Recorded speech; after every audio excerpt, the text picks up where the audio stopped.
on my bed again. Stay with me, baby. What the hell did you come back here for anyway? Winters are too cold back east. I wanted to see Rocky. Cher plays a biker and the mother of a bright handicapped kid in Mask, one of the new movies we're going to review this week.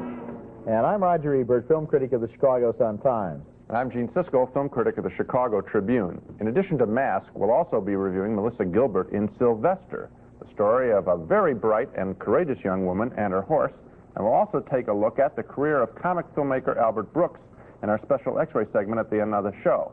But first, Roger begins with Christopher Reeve's latest picture. And Roger, it looks like we have a surprise guest in the balcony. Hey! He's a little early this week. Hello, Aroma. The educated skunk is here with our stinker of the week, the week's worst movie, and we do have a stinker this week, The Aviator, which does something that you don't often see these days. It takes all the basic cliches from two totally different genres and combines them into one remarkably and almost transcendentally silly movie. On the one hand, you have your basic story about two against the wilderness, and on the other hand, you have your basic love story about the guy who doesn't understand women and the smart aleck woman who hates the guy and how they hate each other so much that eventually they just can't stand each other, and so they have only one choice, which is to fall in love. The Aviator has room enough for both of those bargain basement plots because this is a movie that doesn't contain a single ounce of thought. Here's a typical scene. Christopher Reeve is an airmail pilot in the 1920s, and Rosanna Arquette is the spoiled rich brat who was his passenger, and he has just told her not to smoke near the wreckage of the plane. So here's what happens next. Sure, they'll find it. It'll be next spring. They'll take us down in 2 blocks of ice. I can't listen to you anymore. That's the truth. I'm gonna lie to you like you're a kid? Hey. You called me a 2-time loser. It was just an expression. Well, you're right. You're absolutely right. Last time I crashed like this, I killed a man.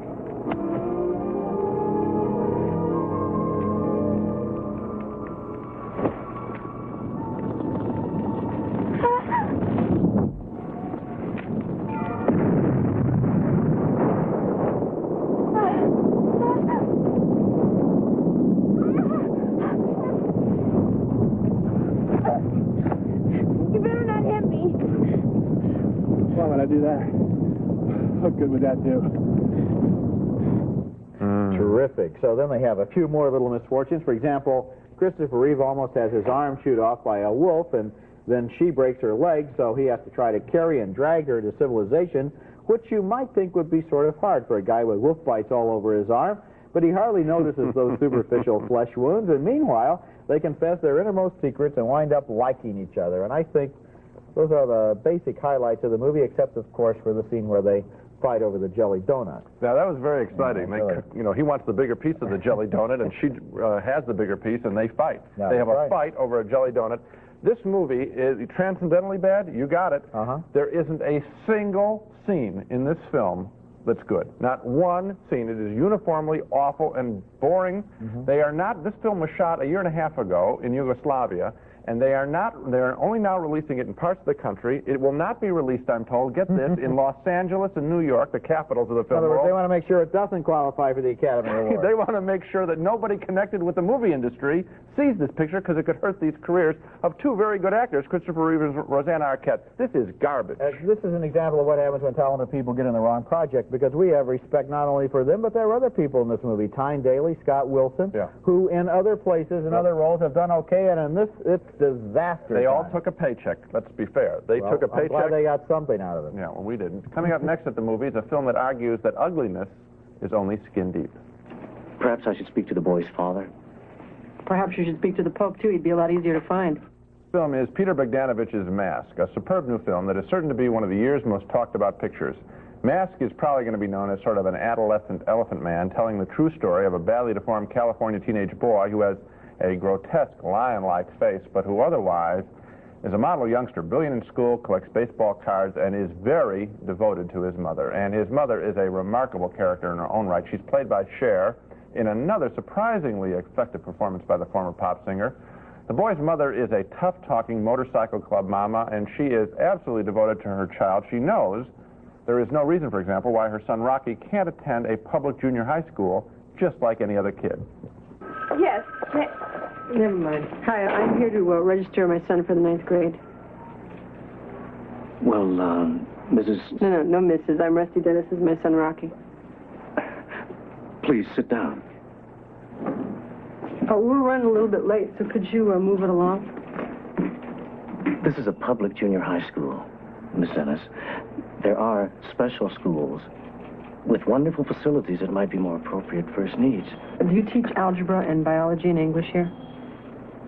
Of course. Those are his needs. Perhaps I should speak to the boy's father. Perhaps you should speak to the Pope, too. He'd be a lot easier to find. Because I do feel that for the good of my students as well as your son, I'm going to need some additional information. Look, Mr. Sims, you know what? Don't jerk me around. I'm not in the mood.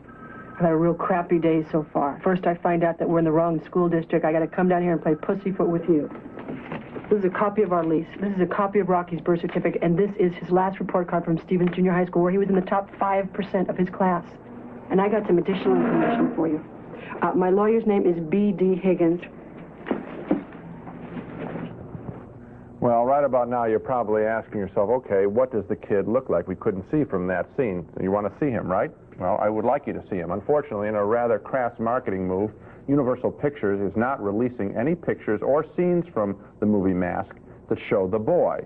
They just edit him out, edit his face out. But that attitude is really unconscionable for this film, because that attitude treats this movie as if it were some kind of carnival freak show. You're only going to pay your $5. That's the only way you're going to see this kid. But that's not the kind of picture this is. This isn't a freak show picture. On the contrary, Mask asks us to confront physical deformity head on, face to face, realize that it isn't the big deal that we think it is, that we should be looking at people's hearts, not their faces. That's the beauty of this next scene, where Cher talks to her longtime lover, Sam Elliott, about her son. Gar, I can't write a letter to Ricky, and I miss him. You need sleep, Rusty. No. Come on. You help me. You help me write the letter, please.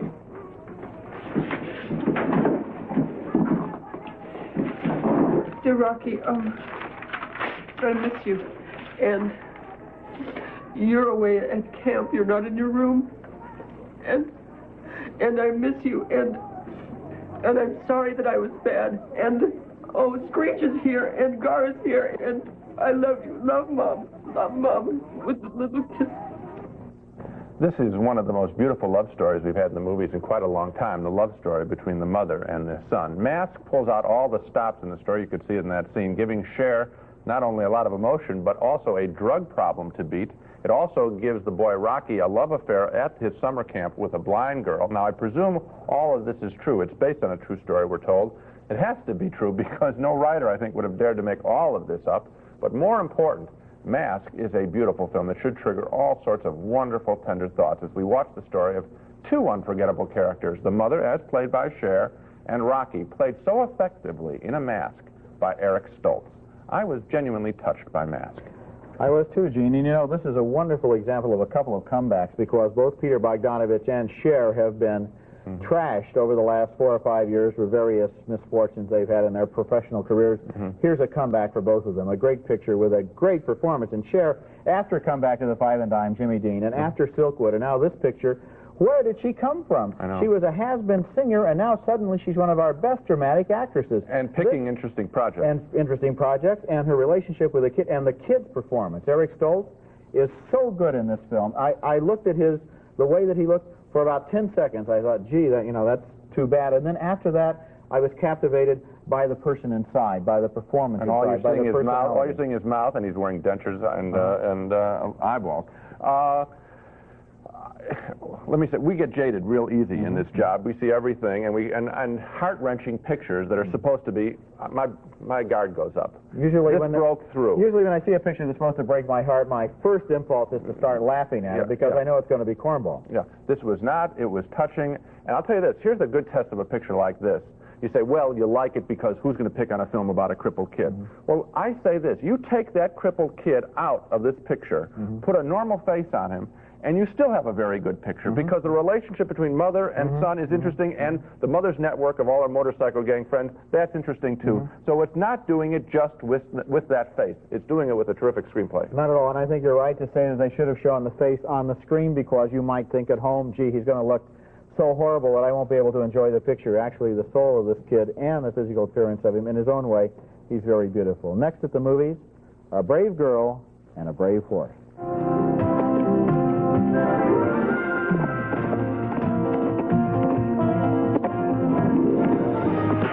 Spunky teenage girl and a brave horse that somehow she just knows can be a champion.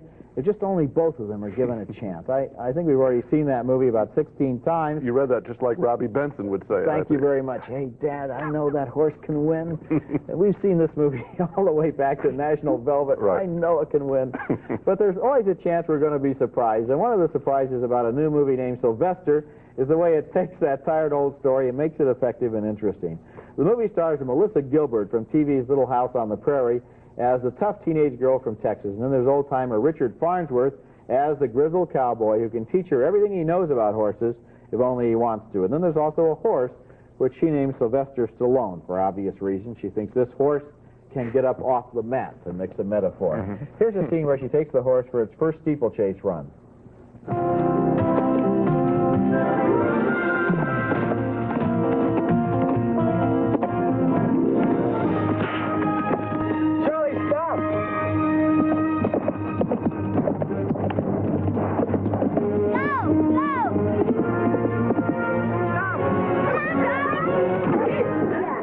Pretty standard stuff, but here's a scene that shows that this movie is a lot more than routine as she confronts her old boyfriend. I need some gas and I don't have any money. John Foster told me about Red. So was he drunk? He always talks too much when he's drunk. Why didn't she come talk to me?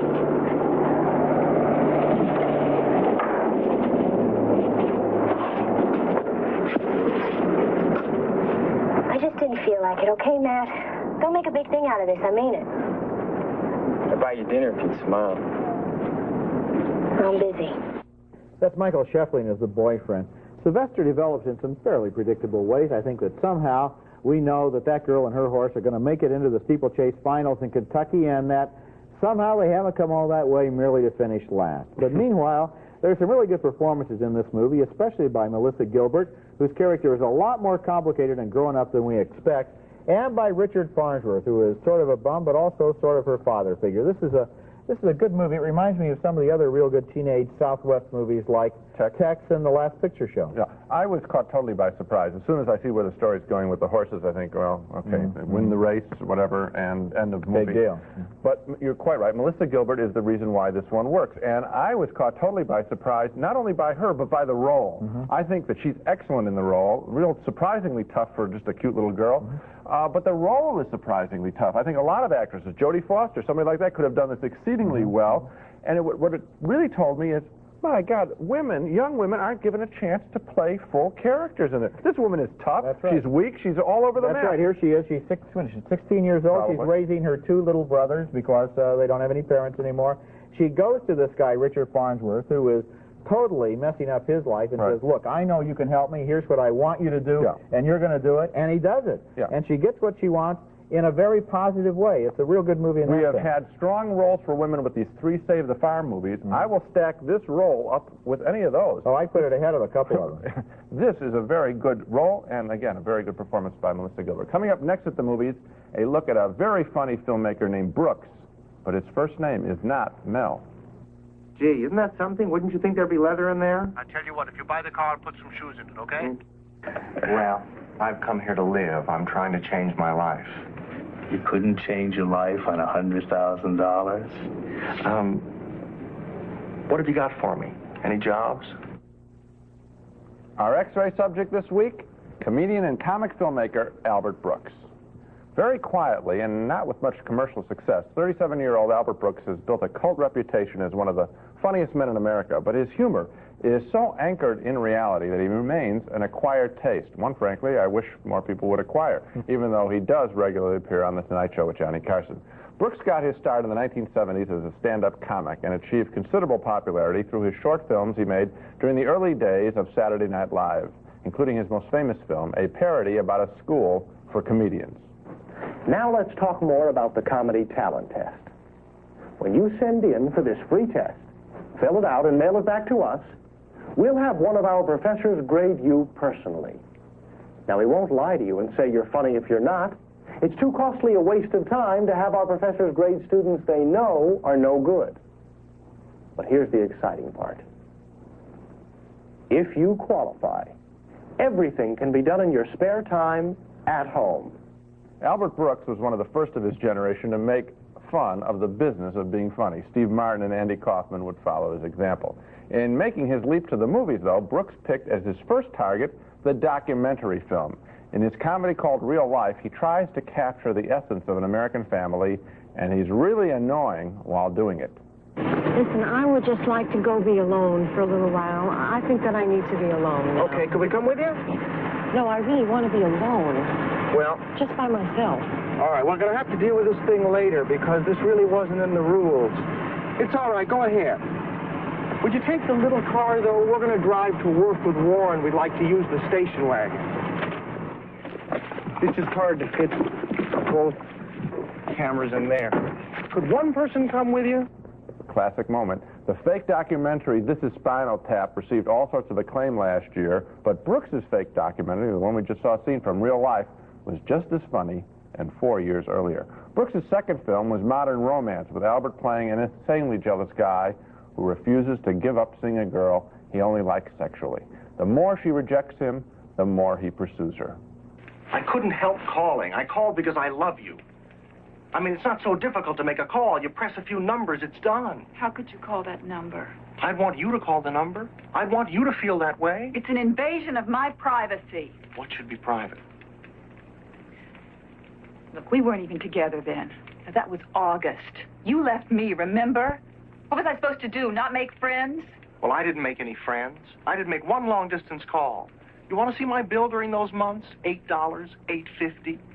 He's been so jealous about her that he's been reading her phone bills. Very funny bit. And now, this year, Albert Brooks has delivered an hilarious yuppie comedy called Lost in America, in which he plays a young advertising executive whose wife loses the family fortune in Las Vegas, and so it's up to Albert to try to talk a casino boss into giving him his money back. We lost our nest egg here. I realize you lost a lot of money. Your room and your food comped free. Oh, no. I didn't mean that. That's not what I meant. All right. I'm going to tell you this idea now, and please be secretive, because if another hotel hears about this, they'll take it. This is my business. As the boldest experiment in advertising history, you give us our money back. I beg your pardon? Give us our money back. Think of the publicity. The Hilton Hotels has these billboards all over Los Angeles where the winners of these slot machine jackpots, their faces are all over L.A., and I know that works. I've seen people at corners look up and say, maybe I'll go to the Hilton. Well, you give us our money back. I don't even know now because I'm just coming off the top of my head, but a visual where if we had a billboard and the Desert Inn handed us our nest egg back, this gives the Desert Inn, really, Vegas is not associated with feeling. Somehow you just know he's not going to get his money back. That's funny stuff. And that was Gary Marshall, the writer-director of The Flamingo Kid, a good film in its own right, as the casino boss. Now, many critics have complained that Albert Brooks's character always whines too much, same voice all the time. But I like his whining. I think he's simply displaying the passions that rule the baby boom generation that he's a part of. These kids want to be artistically hip, like in the movie Real Life, make an honest documentary. They want to have the perfect marriage, as in Modern Romance, and they want lots of money, as in Lost of America. And they're all going to whine until they get it. That's the message of his films. All this from Albert Brooks, one of the best, most underappreciated young filmmakers we have. You mentioned a lot of great things about Albert Brooks. I'll mention one more, and that's his fabulous ear for the way that people really talk. I love that scene in Lost in America where he's saying, do I get leather? And the guy says, Mercedes leather. I mean, that's that absolute nuance of human speech. And also in the scene we saw when he says Santa Claus instead of Santa Claus. Right. It's very obvious, but not 1 out of 100 comedy writers would listen carefully enough to know how much funnier Santa Claus is. And it goes all the way through his movies, that funny dialogue touch. Yeah, he's a writer, and, you know, some people say, well, he shouldn't star in this movie. Somebody else should star in this movie. I enjoy him in his movies. I mean, he gets manic and crazy. We said this during the review, that Gene Wilder is the best-known guy for getting manic and crazy. Wilder, I don't think, does it well anymore. Albert Brooks does it very well. Does a great job. I liked Lost in America a whole lot, and I want to see another movie by him. I wish he'd work more quickly. Let's take another look now at the movies we reviewed this week. We both voted thumbs down on Aviator, the silly survival story about two lovers who crash land. But 2 thumbs up for Mask, and for that great performance by Cher as the biker mom of a deformed son. And we both also like Sylvester, with Melissa Gilbert as a young steeplechase rider, and Richard Farnsworth as the cowboy who coaches her. And Sylvester is a real surprise this week, but the sleeper, I think, is Peter Bogdanovich's Mask, with that really surprisingly good performance by Cher. That's a good movie. It's very good, and I don't know if it's such a surprise anymore, as we pointed out. She's done a lot of good performances. That's right. Now, switching back to Sylvester, I want to credit the writer who came up with that terrific part for Melissa Gilbert. Carol Sobieski is the writer's name, and as long as I've been doing the show, I've been getting letters. You don't credit the writers. That's right. We come up with the stuff, and all you mention is directors. You mean the actors don't make up their own dialogue? Right. So Carol Sobieski is the writer of Sylvester. Okay. So much for this week. Next time, we'll review Baby, the secret of the lost legend, about a couple discovering a bunch of dinosaurs while on vacation in Africa. Sean Young and William Catt co-star. And until then, we'll see you at the movies.